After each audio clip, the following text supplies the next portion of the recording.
خالد بن ولید کے سامنے تھا ایک بندے نے کیا انہوں نے کہا تہاڈے صاحب دا کی حال ہے؟ حضرت خالد بن ولید نے دوڑ دلا دیتی، فرمایا وہ ساڈے صاحب نہیں ہیں، ساڈے آقا و مولا صلی اللہ علیہ وسلم ہیں۔ اور حضرت خالد بن ولید کو تو اس رومی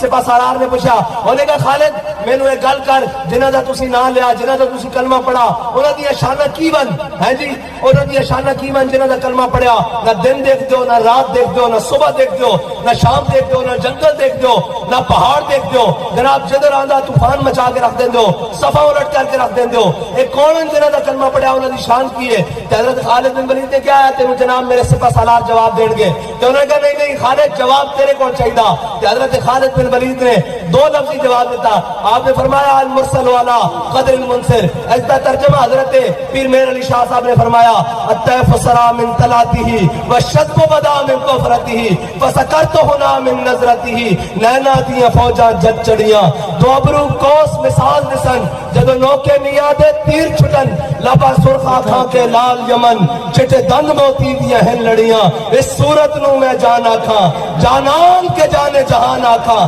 سچ آکھاں تے میں رب دی شان آکھاں، المرسل والا قدر المرسل، سچ آکھاں تے آپ نے فرمایا وہ تو بھیجنے والے کی شان بن کر آئے۔ ایسا ترجمہ حضرت پیر مہر علی شاہ صاحب نے فرمایا سچ آکھاں تے میں رب دی شان آکھاں، جس شان تو شانہ سب بنیاں، دو ابرو کوس مثال دسن، جدو نوکے میادے تیر چھٹن لبا سرخ آنکھاں کے لال یمن، چٹے دند موتی دیاں ہیں لڑیاں، ہیں جی اس صورت نو میں جان آکھاں جانان کے جانے جہان آکھاں۔